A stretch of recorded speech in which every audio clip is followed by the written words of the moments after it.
My friends, hello. So we're in the middle of the gift giving season right now, and it made me think about back when I was in college. I had my wife now, it was my girlfriend at the time, and I used to get her a single rose like every week. And as soon as the rose died, I'd get her another one, and as soon as it died, I'd get her another one. So she always had a rose, or lots of them, depending on what was going on in our lives at the time. And for me, it was something that I was trying to do to demonstrate my love to her.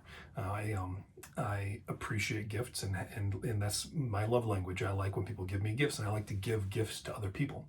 What was interesting though was I didn't know at the time that that was not what was important to my wife. So I'd give her all these roses all the time, and she was like, "Oh, that's sweet, that's sweet, that's sweet," whatever. I remember I had one day. I used to drive this really loud minivan. It had like a hole in the exhaust, so it was very loud. And that's what I drove in college for years, was this minivan. And so I remember I went to her dorm, and I'm pulling up in my loud car, and I park out front, and I sneak up to her dorm real quick, and I tape a rose onto her door, and then I run back down and drive away. And this was early in a day, and I knew she was going to go out for errands that day, and I hadn't heard from her. And here it is, late at night, and I was like, "Hey, did you get that rose that I left on your door?" And she's like, "Oh yeah." I was like, "Oh, okay." She's like, well, you get them for me all the time." I was like, "Oh." I mean, for me, it was just like getting stabbed in the heart, because I was trying to do something nice, and she didn't think that it was really that special, because for her that wasn't the thing that was important.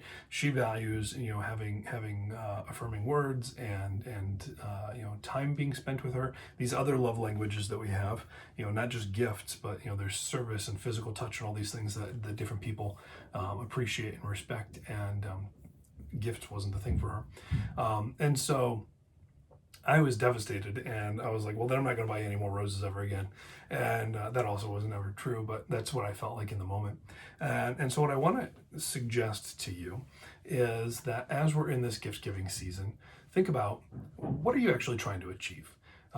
We feel good when we give gifts to people. Most of us, we feel good when we give gifts to people. But are you giving the gift because it's important to you? Or are you giving the gift because it's important to them? Are you giving the gift because you want to see their smile? Or are you giving the gift because it's something that they need?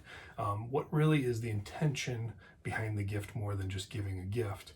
And to temper yourself, to think about, well, because we've all had this happen, where we've got like this beautiful special thing that we're so excited to give to somebody, and they open it and they go, "Oh, that's nice."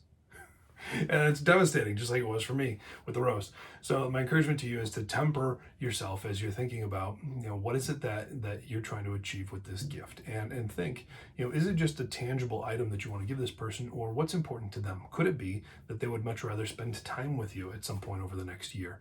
With COVID, we've all been so limited. So maybe there's a special activity or thing that you can do with somebody that's going to make them really feel appreciated and special. What is it that you need and want out of this relationship? What is it that the other person finds to be helpful and desirable? And think about that as you're giving these gifts during this season. What you'll find is that you're going to be happier, they're going to be happier, everyone's going to be happier. And you're not going to have that experience like I had, where you're just like, "Oh, there's the rose that I drove over to come give you." Give things that are important to them, and they will be happy and appreciative, and so will you.